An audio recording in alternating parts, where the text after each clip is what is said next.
Welcome to a video about a very expensive E46 M3. This is my personal car, and it is a 2003 year model in Imola Red. And over the last 3 years of ownership, I have spent well over $80,000 in modifications to get it sitting here before you today.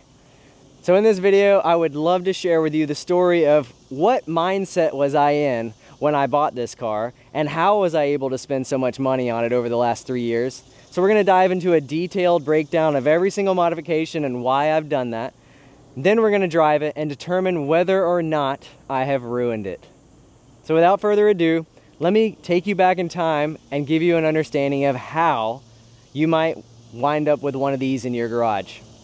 So let's go about 3.5 years ago and determine what I had at the time. So I had an 08 Lotus Exige, a 2017 Indy Miata track car, and I had just bought a 2017, 18 rather, 991.2 GT3 manual. I know that's a ridiculous lineup, and then I bought a 22-year-old BMW. So again, let me just walk you through it. So at the time I was tracking the ND, couldn't afford to track the Lotus, couldn't afford to track the GT3. Just too much money on the line. Track day insurance is ridiculous, like just too much. Indy Miata I'm okay with, right?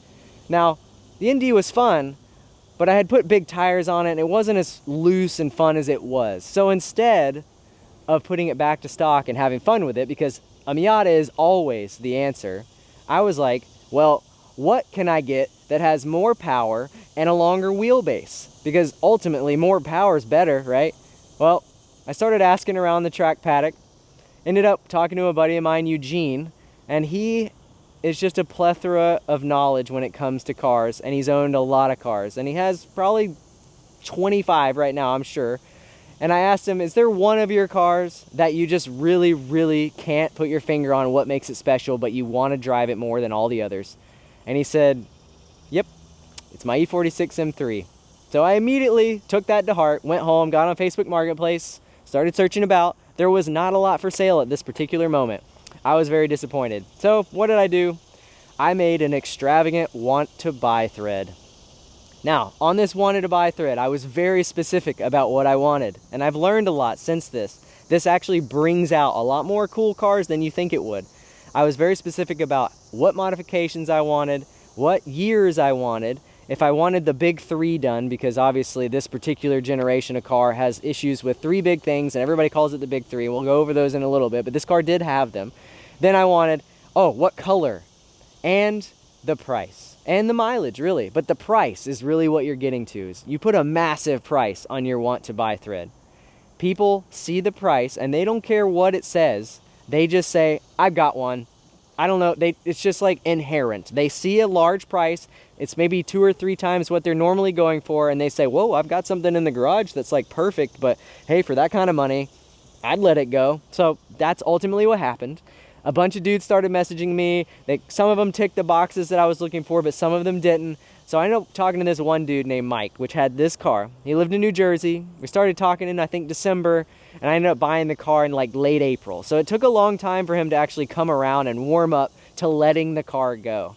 And he didn't build the car, but the car literally matched everything that I was looking for, except for one thing. And that one thing was, it was this color. I hated red when I was looking for this car. And literally everything else was perfect, but the color, I just couldn't get over it. I did not like it. And now it is my favorite color, and I would not own an E46 in any other color now. So we'll get back to the story. Loved everything about the car. Let me go over some of the details of what it had so you have an idea why I paid so much, because it is a lot of money for when I purchased the car. So at the time, 2003 E46 M3, slitktop SMG, converted to a manual. Carbon airbox, 280, 272 cams, full super sprint exhaust, hole in the bumper, AP splitter, APR splitter, APR wing, AP brakes, stainless steel lines, all the accoutrements suspension-wise to make the alignment correct, Moton two-ways that had just freshly been rebuilt, steering wheel, buckets, cage, harnesses, CAE shifter. I don't know if I mentioned that with the transition between the SMG and the manual, you kind of have to do that. And carbon drive shaft, 410 diff, it had everything. Also, 42,000 miles. So this was like a cream puff, and he was asking a lot of money. I think he was originally asking 55. And at the time I was like, ooh, that's a little too much, but it is perfect. And I don't need a car that low on mileage. But anyways, back and forth, 4 months later, we worked out a price, $42,000, $1,000 per 1,000 miles on the car. I took a cashier's check, hopped on a plane, went to Newark, got off the plane. He dropped the car at the airport, got on a plane. We exchanged the cashier's check for the title and the keys. It was literally like the smoothest / sketchiest transition or purchase I've ever done. Got in the car and immediately drove it to the tail of the dragon. It took me 2 days to get there, and along the way, I was in a full race car without headphones, and the CD that was stuck in the CD player was Michael Jackson's Thriller. So I listened to that record quite a bit. When I got to the tail of the dragon, ultimately got pulled over, had fun, didn't get a ticket, got home, and was amazed with how the car performed. Even on that long drive, with that short rear end, it was fine on the highway, it was loud, I was just having a blast. So, over the next couple months, I started tracking the car more regularly and driving it more and just falling in love with it, and like literally putting aside the Exige and the GT3 and just driving this car because it read my mind. It did everything I wanted to do when I wanted it to do it. And I started realizing that this car was probably my like forever car, and it was my perfect car, and it needed to be a little more perfect to meet that criteria. So I started, you know, making it better, as you do. There's no other reason to do anything other than to make it better when it comes to modifying cars, because that's what we like to do as car enthusiasts. So I'm gonna go over the detailed breakdown of all the modifications that I've done to this amazing vehicle. And then again, like I said, we're gonna go for a drive, and you can determine whether or not I've ruined it, because I think I did a good job. So let's go ahead and get right into that. All right, before we go into deep dive detail of all the nice modifications that we've done to this car, let's give you a quick little walk around. See if you can fall in love with that Imola paint like I have. Like I said, when I first got this car, this was not my favorite color at all. I would have almost taken Phoenix Yellow over this thing. But now, it is my favorite. And yes, I've come to love Phoenix Yellow as well. So as far as the exterior of the car, full paint correction, full PPF on the front clip and below this line here, and then ceramic coat, and the entire underbody has been dry ice blasted. So yes, common theme, I like dry ice blasting. I don't like getting super dirty when I'm working on my cars, so yeah, it also looks brand new underneath, which is a pretty cool thing to think about. Now as far as the front end, since we're here, let's go ahead and talk about what's different. We have a Bimmer World CSL replica bumper on the front here, and I honestly just kind of thought that the CSL bumper would work with the idea of the car that I wanted. So the wing and the diffuser and the bumper just all kind of tied in together. So I'm not a huge fan of like non-OEM style CSL builds, but this one kind of made sense, so this is the bumper I went with. I was a little scared about this carbon fiber scraping the ground, but because there's so little overhang hanging off the front of the car here, there's no issues driving around and scraping. The car is extremely low, as you can see, and I have no issues tracking the car, and I have never scraped these things. I'm probably going to now that I've said that, but yes, it's been pretty smooth sailing. This hole right here is actually piped up into the intake manifold like the stock CSL, and then you got a hole here that is also piped into the intake manifold, not like the CSL. We lost a high beam here, but I replaced the headlights and we still have that high beam. So as far as the projectors are concerned, they're aftermarket Morimoto and they are extremely bright. And I'll show you that when we pop the hood, because there is a cool mounting of the ballasts that I did. We got a matte black kidney grill situation and a Turner strap that's tucked in here just because I like the way it looks. We've got some arrow catches on the hood here to get underneath this baby. And then, yeah, stock fenders. We'll work our way to the back in a second, but let's go ahead and go over wheels and brakes since we're here. These are Apex EC7s, 18x10 plus 25 square on 275/35 Continental Extreme Contact Force tires. These are brand new tires to me, but I've had these wheels for a while. These are my cheap track wheels. I do have a set of E88s, the same exact size and offsets, and yes, they clear the brakes, but I just have something with this black on red setup that I'm really a fond fan of. So I end up rocking these wheels more than the E88s, which is kind of funny because these are like $1,000 and those E88s are probably like $6,000. So now you can see the brakes are slightly different than factory. These are 355 millimeter Essex is the kit, and this is a AP rotor with an AP caliper. So these are Pro 5000Rs and they are nickel coated, and these are the endurance setup. So it's got a 25 millimeter pad, and the pads that I'm running are DS, or sorry, not DS, 3.12s by Ferodos, and we obviously have stainless steel lines. And then I've got Apex studs here because I'm just not a huge fan of wheel bolts. And yes, my wheel weights are taped on because they do like to fall off if you don't tape them on. So let's go ahead and start moving our way back. We've got flat black side vents here, which, to be fair, I was like a little concerned with in the beginning. It did have some chrome ones, and then one fell out on track, and I ordered some flat black ones, and I've kind of fallen in love with it. Again, the black and red theme is my jam. Now we'll work our way back here. We got the same exact wheel setup in the back, a little bit smaller of a brake caliper, but same exact pads, obviously. Same setup, AP Pro 5000Rs, nickel coated, and same wheels, 18 by 10 plus 25, 275, 35. So fitment, as far as if I rub, I don't rub. These are pinched. They are not super crazy rolled or pulled or anything. They are not cut in the rear.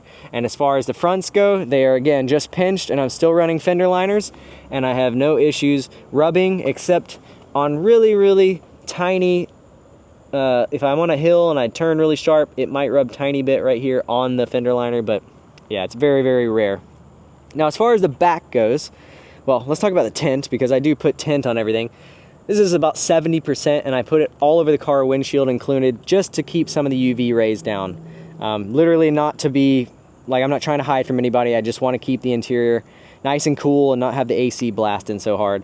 So this wing, this is like my favorite thing about this car, and there's so many people that hate this wing. Let me go into detail about what this thing's all about. This is an E46 lightweight wing without the risers and a little gurney flap attached to it, and it's on an E46. And this car had a big APR wing that was like massive, 300 millimeter, or yeah, something. It was very, very big. Not 300 millimeters, because that would be tiny. It was called a GT300. It literally stuck out like as big as wide as the fenders right here. And I wanted something way more subtle. That thing just drew too much attention. I like being subtle in my cars. And this wing I found on eBay for $150. Paid about 30 bucks to ship it. It came from Latvia. It's made of ABS plastic. And I found a trunk without holes in it. And yeah, we made it work, and I love it. It is like my favorite thing about this car. Now, I've tinted the taillights ever so slightly so that if you have a stock car next to it, you see it, but if you don't, then you don't really notice. And then we'll move to the rear view camera, which is mounted here. I put these cameras on all of my cars just to make life a little easier when you have a low car backing into spots so you don't crush your exhaust. Now, as far as down here, we have a Bimmer World diffuser. This is full dry carbon, and it's a single exit exhaust on this side over here. Now, this single exit exhaust, they do sell one for this diffuser setup, but this one was custom made by a friend of mine, Mark Abernathy at Origin Fabrications. It's full titanium and has a bunch of mufflers and baffles to try to keep it as quiet as possible. The whole exhaust weighs 9 pounds. The original exhaust weighed 60 pounds. The stock exhaust weighs even more. So a lot of weight savings there, and I am very happy with it. The sound is great. It's as quiet as I could hope for.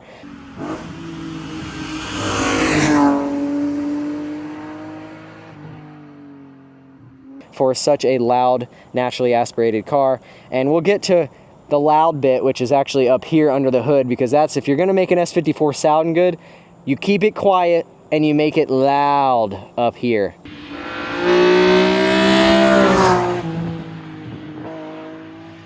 Now, obviously, as a race car, it's gonna be super loud, and that's okay, but on the street, they get kind of buzzy. We got another Turner strap here just to kind of hang out and have some fun. So let's walk up here to the front, pop the hood, get some idea what's going on under here. So, pretty shiny and red and cool under here. Let's go over this real quickly. We got a Evolve CSL style airbox, actually production number 69, which is pretty hilarious. We've got 280, 272 cams with a little bit of headwork. We got a Bison Vanos unit. We got Super Sprint stepped headers with cats, because it gets pretty smelly without cats.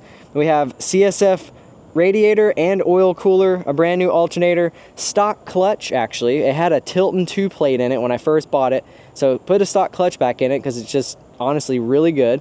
And then we got a carbon drive shaft and a 410 diff that was just rebuilt by David Green at Synchro Design. So performance wise, it's pretty set up, and it's on full poly bushing, so it gets kind of loud in the car. And we've got some strut bracing and that welded cage, which I'll point out here when we get to the interior. Stock dipstick here, and keen-eyed viewers probably saw these remote reservoirs here. So they got some MCS 3-ways on it. Now, as far as the MCS 3-ways are concerned, you got high-speed, low-speed compression, you got rebound on the strut here, and you got some ground control camber plates and all the miscellaneous arms that need to be able to be had to make all the adjustments possible for the aggressive alignment. And as far as the spring rates, we got 700 pounds in the front and 250 pounds in the rear, because it is a true coilover in the rear instead of a divorce setup like they come with from the factory. And as far as the suspension settings, I would love to do a video on how I have it set up, because it is very fun to tinker with having this much adjustment. Now, as far as the modified headlights, we got a Morimoto ballast here that's mounted in the stock location that runs to this pretty large projector, which I'll give you guys some demonstration when we drive it, because I'm going to drive it at night here in a little bit. And yeah, these headlights are amazing. This is like probably the best lighting situation I've ever had on a sports car. So let's go ahead and close the hood and we'll work our way to the interior. But before we get to the interior, let me tell you about the alignment, just so you have an idea what we're dealing with. We got negative 4.5 degrees of camber in the front, negative 2.7 in the rear, a tiny bit of toe out in the front and a tiny bit of toe in the rear. And ride height is level all over the board, and it's actually corner balanced. So yeah, it's fairly well set up. Let's go ahead and hop in the interior and I'll show you what's going on in here, because there's quite a lot to talk about. We have some pole positions in here. These are my third set. I actually had a set of leather Alcantara center seats that were FIA. I love those seats, but for some reason I just wanted something different, and I ended up buying in a leather full Imola colored leather pole position ABEs that were custom made by a company called AMX, and they came with these awesome side brackets, which I stole and sold the seats. And then I ended up in these, which are velour, and this is just like the most basic cheap pole position you can get, but it's my favorite fabric because it just contours to your body really well, and it's the most comfortable in my opinion. We still got 3-point harnesses or 3-point belts in here with an aftermarket E30 little receptacle there. We've got some Sabelt harnesses here. We got 2-inch on the driver's side for Hans, and we got 3-inch on the passenger side because, you know, passengers, they just, you know, don't need whatever. I don't know, you can run it with a Hans, but it's just a bigger belt on the other side. The car had full Imola red interior when I purchased it. I just stripped all the airbags, so pulled all the airbags for weight reduction, and it's got Renline pedals, which kind of match the silver of the stock interior. So this is like a brushed silver interior. We have an really cool steering wheel. I love the steering wheel, and the reason I went with the steering wheel is because I needed a 330 mil leather wheel with a red Noon marker, and I wanted it to be a Japanese wheel. I don't know why, just wanted it. This is the only one available. It's very expensive. My girlfriend bought it for me for my birthday, and I love it. And why did I want to go with such a small wheel? Well, I had a 350 on here, and my elbow was hitting this as I was going around track because, I don't know, just too wide, I guess. So we went with a 330, remedied that problem, and yeah, that's what we're rocking today. We have a quick release on here. This is just an RE quick release. I think it's Rogue Engineering. And then we're on like a funky little hub as well. We have this, which is like a red line shift light scenario. So about 5K it lights up, and then obviously starts lighting up a little more when you get closer to red line. Stock dash, no lights. I love it. We have a Dynavan center console / head unit with the backup camera, which is really awesome, and it's wired to work when you put it in reverse, which is obviously pretty cool. And then we have full BOV sound speaker, complete transition, like change the entire feel of this car by putting those speakers in there. So every single speaker, even the ones on the rear deck lid, are replaced with Bob sound, and the whole sound system sounds really, really good. Got some rubber floor mats here. We got a blend mount with my Uniden R3 on the rear view mirror. I actually rebuilt the rear view mirror because some of these rear view mirrors, they like to bleed, because apparently they're all about, you know, they have this transition situation fluid in there and it gets a little wonky over time. So I rebuilt this and then put a new headliner in it. So full soft touch Alcantara A pillars, full slick top headliner, B pillars, C pillars, and that rear deck lid are all fresh Alcantara. And let's get to the back, which is fairly complex. The car had no rear interior when I bought it. So we now have rear carpet that I cut to match and fit the cage. And then I had to make all of this stuff custom. And I used cardboard to do it, which is hilarious. This isn't cardboard, but I used cardboard, CAD, not computer aided design, but cardboard aided design. This is MDF with speaker board, or a speaker carpet over it. And it's very solid in there. I actually used the stock mounting points with a piece of tubing to lock it down, and there's gussets underneath here to kind of contour with the stock seat placement so that you can sit back here and it's not actually a problem, because this is such a thin piece of MDF. You'd think it'd break, but because of the gussets I made, it works out really well. You can put weight-bearing things back there if you really, really wanted to. I don't generally put anything back here, but you could. So it's a 5-piece setup. We have these 2 pieces here, one on each side. They're all like tucked super nicely up in there. And then I used the stock corner pieces because that's a complex area and I just felt like it would work really well, and it ended up working out well. And then I have one large piece in the back that actually sits on this little kind of gusset right here. There's this tiny bracket that the stock seats mount to. So it's like wedged in there, and then these pieces sit on the edge of that, and that's how it's all sitting there, and it's really, really solid. And then I had to make these custom pieces that look like a bus that kind of fit in those corners. And then I took a piece of angle iron and finished it off and mounted the wood to the back plate, or that upper deck. This cage is welded in, like I said, and has very good fitment overall, like very little play as far as the interior is concerned. And yeah, interior is awesome. However, there was a problem. That's like really thin MDF, obviously, so there was still a lot of noise coming through into the cabin. So let's go ahead and pop the trunk and I'll show you what I did to remedy that. And obviously this is the last place that we gotta be before we can go drive. So what is this wet potato? There's a potato back here, and it's not actually a potato, but it is a bunch of 4-inch thick, like low density foam, and I've wrapped it in a moving blanket, but I've stuffed it and conformed it in a way that it matches the kind of the stock interior as far as the contours go, and it has blocked out quite a significant amount of noise without really doing much aesthetically to ruining the amount of space you have in the trunk, because this bar that crosses here from the strut towers, because it's a welded in cage, was kind of in the way of putting things back there anyways, so it didn't really make sense to put anything on the front, because I had, you know, cleaned up the whole front inside of the car, but I needed something to block some of that sound, so that's ultimately what I ended up doing. Now back here, I just mounted this the stock amp over here, put some stock interior pieces in. We still got the stock battery in this hole over here, and then we got our 3-way remote reservoirs back in here behind the stock interior bits. So if you want to get to them on track and you don't want your groceries slamming into them, that is also a possibility.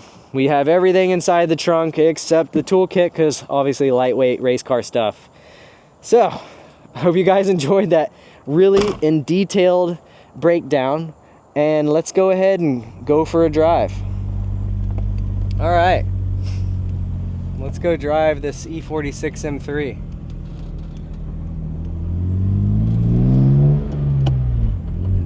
So at first, I will say that you have to turn the traction control off in any modified E46 M3, because it's too aggressive. Like it tries to aggressively attack me, especially with these large brakes. So just got to turn that right off. So I'm gonna drive this thing kind of tame, give you an idea of what it's all about, and then we'll get a little more into it. So as far as the driving position, this car just kind of has it all. And obviously I've modified it quite extensively to get this driving position, because with a bucket seat, you kind of have to make compromises. Do you want to be able to see over the dash, or do you want to be able to reach the pedals? And then it's on a slider, that kind of makes life a little easier. But in reality, I have to make a little bit of a compromise because my torso is not as long as it probably should be. So I have to sit up a little higher to see. So my feet are at a little bit of an odd angle as far as the brakes are concerned and the pedals, but I make do. I'm not too worried about it, but it is kind of one of those things that I had to get used to. And every time I hop in this car, it's like, oh wow, okay, I'm sitting a little higher than I normally would. Now, with the driving position being where it is, the pedals, the shifter, and the steering wheel are all really easy to use. The ergonomics are great in this car. Obviously with a smaller steering wheel, it's a tiny bit different in a sense that in this car, the wheel sits at an angle forward. So even if you do kind of get low, you end up sitting with a wheel in your hands like this, and it's kind of awkward. So to be fair, like, I'm in a perfect position where the wheel isn't awkward.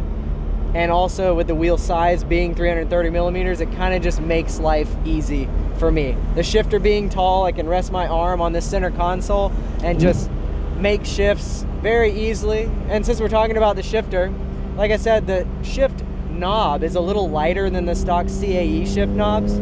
So it makes the shifting experience a little more delicate. With a bigger, heavier knob, you can just kind of like slam it into gear and get away with it. With the lighter knob, sure, you can rip it into gear, but it's just a little more delicate going into gears. And people always associate gear shifts with rifle bolt precision. I don't know if any of those journalists have actually ever used a good rifle bolt.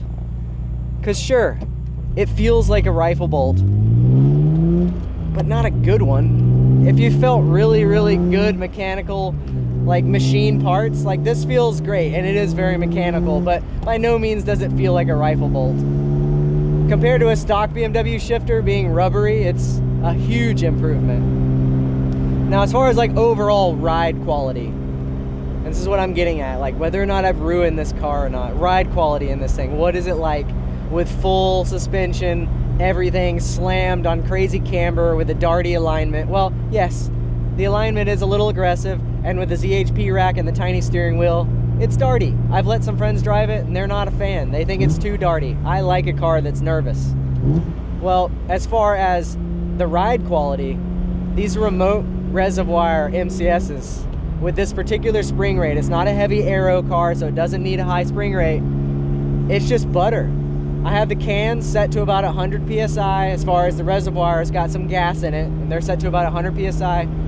And like I said, the springs are 250, 700 in the front, because it's true rear coilover. And it's just, it rides like a dream. I have the suspension set up a little stiff in the front and a little softer in the rear as far as compression is concerned, and the rebounds are around the same. I want to say out of 15 clicks or so, it's probably around 6 front and rear on rebound, or something around that ballpark. But it just soaks up bumps. Every track or every crazy funky undulation that I experienced in mountain roads that I've been going to for the last 20 years of my life, this just eats them. Like you go over stuff and you don't even realize that's there anymore. So that's kind of crazy. I'll give you an example at Charlotte Motorsports, not Charlotte Motorsports Park, but Charlotte Motor Speedway, running the oval. So many of my friends complain about how aggressive the bumps are on the oval. And this car is just like floating over them, like no issues. And that's really what good suspension does. It just floats over stuff and you don't even realize what you're doing. It does give you a lot of feedback though. When it does start to slip, it communicates very well, and that's 90% of the reason why I like this car so much, is it's so communicative. It's basically a long wheelbase Miata. Let's get turned over here and we'll start driving a little more spiritedly, and I'll talk you through the dynamics of the car. So as far as speed, it's not fast, but it revs to 8,700 RPM, which is pretty cool. And the fact is all the power is at the top. So you really have to rev it out, which is kind of fun. It's like a Miata. You have to wring its neck to enjoy it. Like I said, you want to turn the traction control off before you do anything stupid in it. But if you want to do stupid stuff, you just kind of get in it and it does it.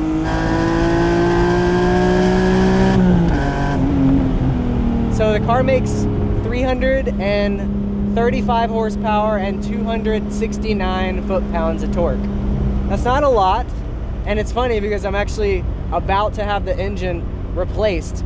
Not because it's bad, but just because I bought a 3.4 liter stroker with 288 and 280 cams, and I just want to experience what a car like this with 400 wheel horsepower and 300 foot-pounds of torque is gonna feel like.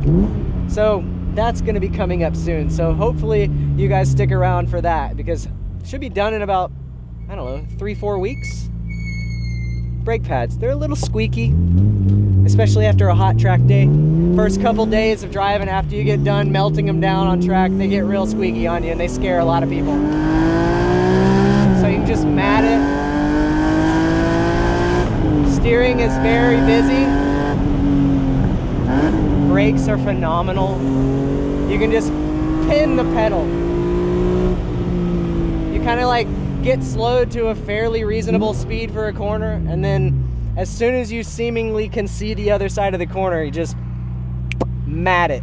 Full throttle, you're good to go. You're having a good time. Now, these tires are a little bit less tread wear than I'm used to. These are 340 tread wear Continental Extreme Forces. I'm not a huge fan yet, but I did want a tire with a little more slip, opposed to an RE71 RS, which is what I'm currently, or was currently using on my E88s. And the reason I like a little bit slippery of a tire is because this car doesn't have a lot of power, and because it doesn't have a lot of power, you really have to send it at the track to get it to kind of let loose and slide around. And I don't always like taking it to the track. I like driving this car on the street, and like I said, we're determining whether or not it's ruined throughout this entire driving session. It's not loud in here. It's got AC. We've got speakers and a head unit and a backup camera and really good lights. If we roll the windows up, it's less than 85 decibels in here.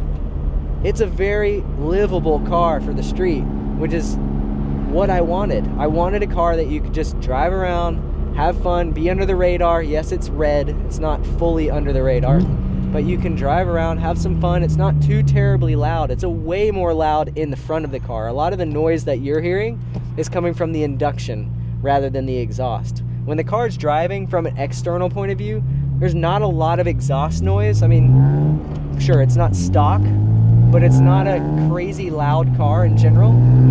So a lot of that noise is coming into the cabin and coming through the side window here into your ear. And it's just, that's, I think, the ultimate noise is induction noise. Exhaust is cool, but when you get older, exhaust gets old. It draws too much attention, and you just end up reverting back to, what can I get a good noise that's motorsportsy, but it's not deafening my neighbors and hurting my ears? Induction noise. You can floor it, mid-corner, traction control off. We got all the grip, the tires are warm. Short ratios from that gearbox and the diff combination. You can be in third gear at high RPM on the street and not be exceeding the speed limit. I'm doing 4,500 RPM, I'm in the power band, the throttle is immediate. We have instantaneous throttle response from the ITBs, and I'm only doing 50 miles an hour. Instant torque. Yes, it's not a lot of torque, but it is instantaneous. So I'm gonna roll down the windows. We're just gonna go for a little Hoonigan drive here, and I'll let you guys experience what this thing feels like without me talking and ruining the experience. Let's roll these windows down.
sick grip. So balanced.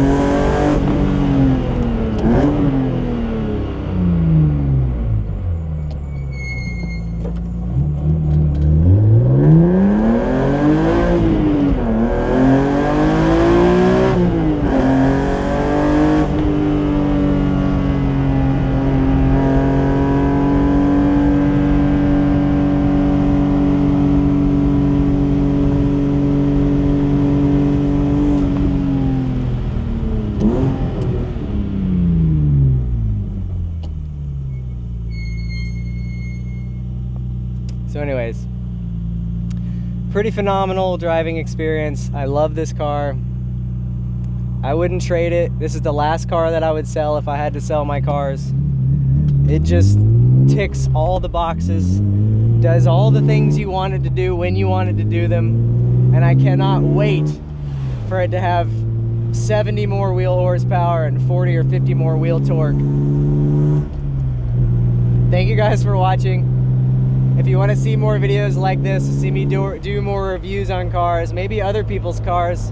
I got a lot of friends with some pretty cool cars, so I don't know. Put in the comment section below what you want to see, and I'll try to make these things happen. This is new to me. I'm making car content after making drone content for the last 10 years.